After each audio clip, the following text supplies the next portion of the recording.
Wounds అంటే ఎక్కడైనా దెబ్బ తగిలితే జరిగే వూండ్స్ అయినా లేకపోతే నాకు అర్థమైంది.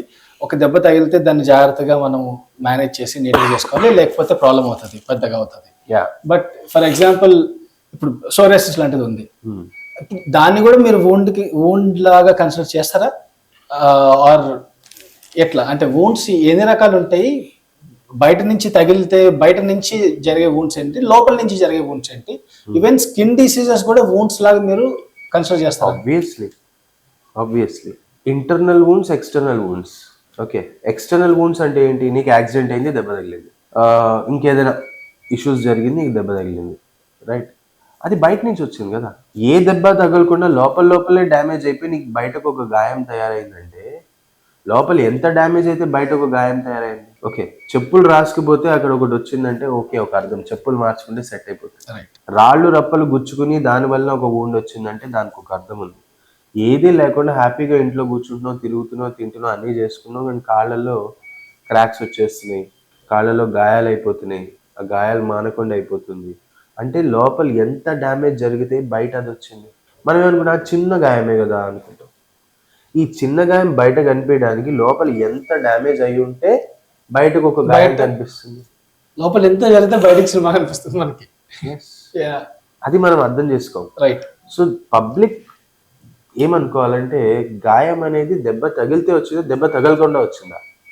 దెబ్బ తగలకుండా వచ్చిందంటే ఇట్స్ మోర్ డేంజరస్. కరెక్ట్. చాలా మంది పేషెంట్స్ నా దగ్గరికి వస్తారు. వాళ్ళు ఏం చేస్తారంటే కాలు గాయాలు ఉంటాయి, 2-3 సంవత్సరాల నుంచి గాయాలతో ఉంటాయి. మేము ట్రీట్ చేసే పేషెంట్స్లో 35 సంవత్సరాల నుంచి గాయాలు ఉన్న వాళ్ళని కూడా మనం ట్రీట్ చేసాం. 35 years నుంచి గాయాలు ఉండి డాక్టర్ దగ్గరికి రాలేదంటే వాడికి నొప్పి లేదు కాబట్టి రాలేదు. నొప్పి ఎందుకు లేదు అంటే స్పర్శ పోయింది. ఎగ్జాక్ట్లీ. నర్వ్స్ చచ్చిపోయినాయి. Got it. Right. So this awareness has to come into the public. That is the point. ఈ 2 రకాల గాయాల గురించి మాట్లాడుకుందామా? బయట నుంచి తగిలిన గాయాలు, లోపల నుంచి మొదలైన గాయాలు. మీరు దేనితోనే మొదలు పెట్టచ్చు. బయట తగిలిన గాయాలు ఎలా ఉంటాయంటే, దెబ్బ తగిలింది కాబట్టి వి అజ్యూమ్ ఆ భాగానికి రక్త సరఫరా బాగుంది, స్పర్శ బాగుంది, ఆక్సిజన్ బాగా అందుతుంది కాబట్టి దెబ్బ తగిలింది కాబట్టి దానికి ఆయింట్మెంట్, క్రీమ్ ఏదో పెట్టుకుని కట్టుకోవచ్చు. దాని గురించి ఒకవేళ గాయం నీకు పెద్దగా అనిపిస్తే డాక్టర్ దగ్గరికి వస్తాం, చిన్నగా అనిపిస్తే నీకు నువ్వే హ్యాండిల్ చేసుకుంటావు. అదే జరుగుతుంది కూడా. పొలంలో పనిచేసే రైతులు ఎంతమంది డాక్టర్ దగ్గరికి వస్తారు? రారు కదా. వాళ్ళకి రాళ్ళు రప్పలు గాజు పెంకులు అన్ని గుచ్చుకున్నా కూడా తీసేసి పసుపు ముద్ద వేసి కట్టుకుని మళ్ళీ పని చేసుకుంటే వెళ్ళిపోతారు. ఎందుకు? వాళ్ళకి రక్త సరఫరా బాగుంది కాబట్టి. Got it. సో రక్త సరఫరా బాగున్నప్పుడు ఈ విధంగా హీలింగ్ జరిగిపోతుంది. రక్త సరఫరా లేనప్పుడే antibiotics, pain killers, immunity levels తక్కువ, ఇమ్యూన్ బూస్టర్స్, అవి ఇవి అన్ని సపోర్ట్ తీసుకోవాల్సి వస్తుంది. రైట్. చాలా మందికి చిన్న చిన్న ఎముకలు ఇరిగిపోయినా కూడా దానికి అవే హీల్ అయిపోతాయి. అందరు వచ్చి కట్టుకుంటారా సిమెంట్ పెట్టి? ఎంతమంది వస్తున్నారు? Right. So body can heal itself. ఆ కెపాసిటీ ఉంటుంది, బై డిఫాల్ట్ ఉంటుంది. బాడీ డిఫాల్ట్ ఉంటుంది. మనమే దాన్ని మన లైఫ్ స్టైల్ ఇష్యూస్ వలన పాడు చేసుకుంటాం. అప్పుడు మందుల మీద డిపెండ్ అవ్వాల్సి వస్తుంది. Right. That is the idea. So ఇంటర్నల్గా వూండ్స్ ఉన్నాయి అనుకో, అవి ఎందుకు వచ్చాయి? బాడీలో ఇవన్నీ తగ్గిపోయినాయి కాబట్టి వచ్చాయి. నువ్వు దాన్ని కరెక్ట్ చేయకుండా బయట దెబ్బ తగిలినప్పుడు ఎలా అయితే కట్టుకడతావు వీటికి కూడా అలాగే కట్టుకడితే నీకు గాయాలు ఎలా మానుతాయి? రైట్. ఎన్ని రకాల గాయాలు ఉండొచ్చు? ఇంటర్నల్గా వచ్చే గాయాలు ఎన్ని రకాలు ఉండొచ్చు? ఏ గాయమైనా సరే రక్త సరఫరా తగ్గింది కాబట్టి వచ్చింది. Internal wounds, any wound in the body.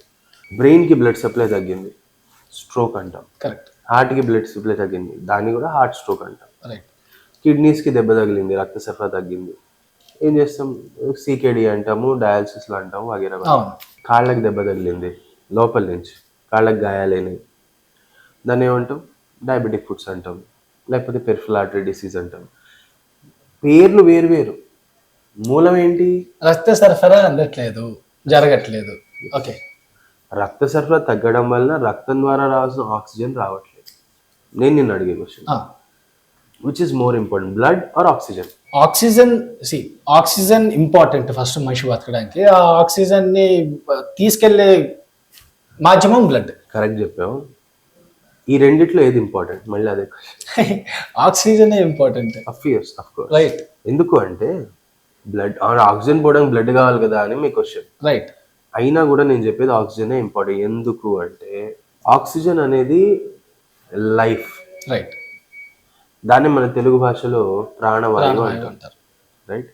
So ప్రాణవాయువు ఆక్సిజన్ అన్నప్పుడు ఒక చోట ప్రాణం ఉంది అంటే అక్కడ ఆక్సిజన్ ఉంది అని అర్థం. ఒక చోట ప్రాణం ఉంది అని ఎలా చెప్పగలుగుతాం? అక్కడ గ్రోత్ వస్తే కరెక్ట్ ప్రాణం ఉంది అంటాం. Correct. ఒక చెట్టు చూసి దాంట్లో ప్రాణం ఉంది ఎలా చెప్తాం? దాంట్లో అది గ్రోత్ పెరుగుతుంటే చెప్పగలుగుతాం. అలాగే నీ గాయాలు మానట్లేదు అంటే అక్కడ గ్రోత్ అనేది రావట్లేదు అని అర్థం. సో గ్రోత్ రావట్లేదు అంటే అక్కడ ఆక్సిజన్ డెలివర్ కావట్లేదు అని అర్థం. Simple.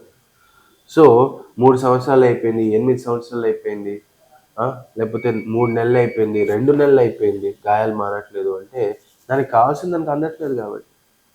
As simple as that. ఇంకా ఎలాంటి టైప్స్ ఉంటాయి? నవ్ ఐ సీ చాలా మందికి చాలా లాంటి ఫుడ్ కండిషన్స్ ఉంటాయి. మనం మామూలుగా బయట ఎక్కడైనా చూసినా కనిపిస్తుంది.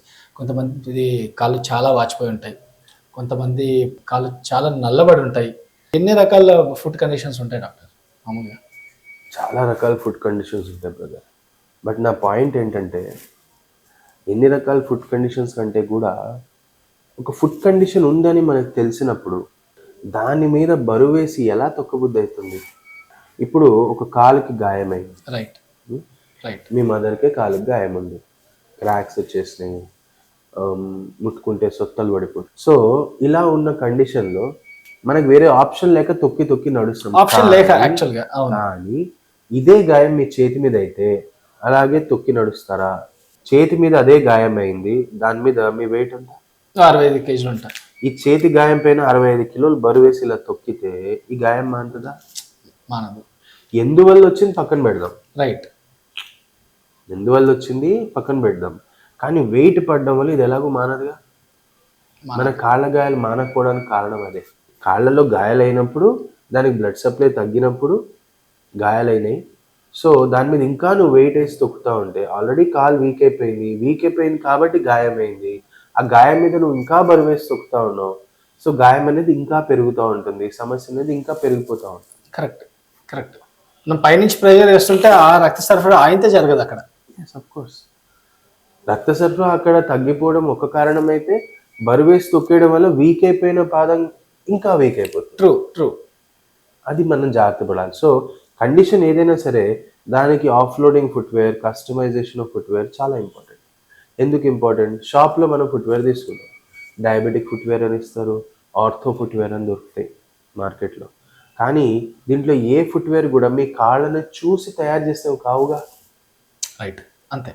సో ఏ భాగంలో రక్త సరఫరా తగ్గింది, ఏ భాగంలో రక్త సరఫరా తగ్గలేదు, ఏ భాగంలో స్పర్శ తగ్గింది, ఏ భాగంలో స్పర్శ ఉంది, ఏ భాగంలో గాయం ఉంది, ఏ భాగంలో గాయం కాబోతుంది అని తెలుసుకుని ఫుడ్ స్కానింగ్ ద్వారా తెలుసుకుని దానికి మనం ట్రీట్మెంట్ చేయగలిగితే, కస్టమైజేషన్ ఆఫ్ ఫుట్వేర్ ఇవ్వగలిగితే మనం ఆ ప్రాబ్లం ఎక్కువ కాకుండా ఆపుతాంగా. కరెక్ట్.